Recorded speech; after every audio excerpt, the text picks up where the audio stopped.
So this is Bryant Greening from Legal Rideshare. He was featured in the New York Times yesterday. I have sent him hundreds and hundreds of accident cases over the last 10 years. We have a long, good working relationship. What he knows about safety, probably definitely more than Uber and Lyft, that's for sure, but probably more than any average driver or any other attorney out there, because this is his speciality, this is his field. And when he says hailing a ride on Uber or Lyft, here's what to know to stay safe. So these are some guidelines for riders and drivers to stay safe. I'm of the opinion they have really nothing out there, no safety features that really work. And I am also of the opinion that Uber and Lyft don't really want to fix the safety issue. And I'll tell you why, because their whole bullshit scam verification, if they would truly verify these people, 20-30% would fall off the platform. Now, they don't want to lose those customers, so their verification process of riders is so soft. It's against third-party databases, not against hardcore criminal databases. That's why we continue to see shootings, stabbings, murders. Just yesterday, there was a 16-year-old that murdered a driver in Chicago. I'll actually make a separate video right after this on that. But ride-hailing apps have built-in safety features that riders should be familiar with, experts said. Despite Uber's claims that it was one of the safest available travel options, absolutely not. The ride-hailing company received a report of sexual misconduct or sexual assault once every 8 minutes or so between 2017 and 2022, the New York Times reported on Wednesday. Now, this works both ways. Obviously, they highlighting sexual assaults or sexual misconduct by drivers, but the numbers when it comes to riders towards drivers is much higher. The amount of drunk people, mainly men and women, getting into the cars, touching, harassing, etc., is far higher on the rider side. And I've had a couple of conversations with class action attorneys. I'm like, why are you not going after these riders? Why are you just concentrating on the drivers? The answers I think I should make in a separate video. It was very interesting what the attorneys said, why they're really only focusing on drivers. That's really where they can make the money, because Uber has a relationship with the driver. Many riders, both in the article and in the comment section, said they had followed safety tips like those previously shared by the Times, such as making sure the license plate matched what appeared on the app, very important one. Even though these tips remain valid, many riders still found themselves in uncomfortable or unsafe situations, leading to questions about what safety practices they should adopt. This is where Bryant Greening, truly a pro of pros. A lot of the old rules still apply, said Bryant Greening, a lawyer who works with accident and assault victims and is co-founder of the Chicago-based law firm legalrideshare.com. But he added, many ride-hailing apps have added more safety features that can help mitigate your personal risk. Here are additional things to know about staying safe when using app-based ride services. Share your trip. Now, share your trip. I don't think that share your trip with another person in the car, because that's a disaster. But share your trip, email your trip or text your trip. Hey, Mom, I'm in the car right now. I wouldn't drive teens anyway, but share the details with somebody that's actually following your trip. Most ride-hailing apps now offer a feature to share your trip with someone outside the car. Mr. Greening said, on the Uber app, this is called Share My Trip, and it allows riders to select up to 5 people from their contact lists with whom to share their trip details as well as their real-time location.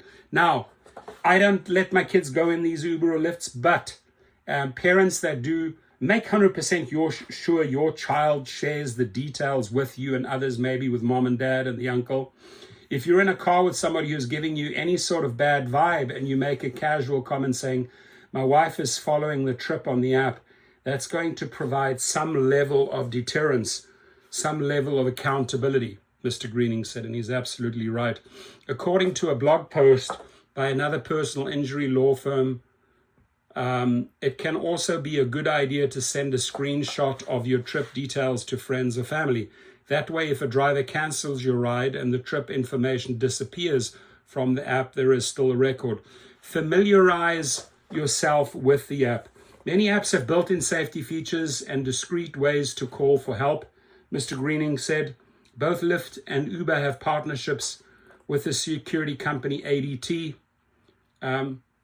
My personal opinion here, okay, maybe 1 out of 10 it's going to save you. But if you're in a position, knife against the throat, gun against the head, I don't think, you can call ADT, that you'll have time for that, and they'll most likely come too late. So I don't feel very comfortable about this silly relationship with ADT. And in the past, it's been tried and tested and has actually failed a lot of passengers and drivers. According to the law firm, on the Lyft app, for example, ADT provides round-the-clock live support, including sharing trip details with authorities and calling for help. During emergencies, riders can also call 911 directly through the app, saving precious time and allowing customers to help without attracting attention. Having those features literally at your fingertips can be life-saving, Mr. Greening said. So knowing where they are and how to access them ahead of time is common sense safety. Don't give away personal information. You never share your phone number or your address. If somebody's trying to get it from you, don't do it. Ride-hailing apps do a good job of shielding both drivers and riders' personal information from each other, Mr. Greening said, noting that the apps usually have them contact each other through built-in messaging services. Drivers have riders' personal information, such as their cell phone numbers, only if riders share it, often to let the driver know where they are during the pickup. But Mr. Greening said it's best to stick with the app when communicating with drivers. Don't go around the app or outside the app, he says, right? If you call the driver through the app, your number is not going to show up on that driver's phone, Mr. Greening said, meaning the driver won't be able to save your contact information for later use. Law firm also recommends keeping other information such as where you work to yourself while chatting with the driver. The driver may use this information to stalk or harass you in the future, even if they didn't seem dangerous during your ride together. Choose highly rated drivers, which, by the way, at the Fair Co-op you could do. You can choose your favorite driver, and I think Lyft is also copying that right now. Screen for drivers with high ratings on the app, Mr. Greening said. The two-way rating system allows the driver and the rider to score each other on ride quality, he said, which is a benefit compared with a traditional taxi. There are enough drivers on the road that you don't need to compromise your safety to get in a car with a lower rated driver. Very true. You can cancel and just wait for a higher rated driver. Mr. Greening said there's no benefit in choosing the 3-star driver over the 5-star driver. 100% agree. Additionally, if something feels strange during a ride, share your experience on the app by giving the driver lower stars or providing a comment. If something is off about your experience, leaving that feedback goes a long way to creating a safer environment for everyone, Mr. Greening said. And the same applies to riders, right? I think it's important you give a 1-star rating to a rider if he got drunk in the car and he started making certain comments. Now, police and the company are not going to back you up on this, but you can have the history, the record. Hey, 1 star, and here's the reason why I rated them. So you hopefully don't get matched with them again. And these are all very, very good points. If you need a brilliant, and I'm talking about a brilliant accident attorney based in Chicago, helps drivers all around the nation, Bryant Greening from Legal Rideshare, featured in this New York Times article. Thanks, Brian, for the good info, and please come on my show soon. Thank you.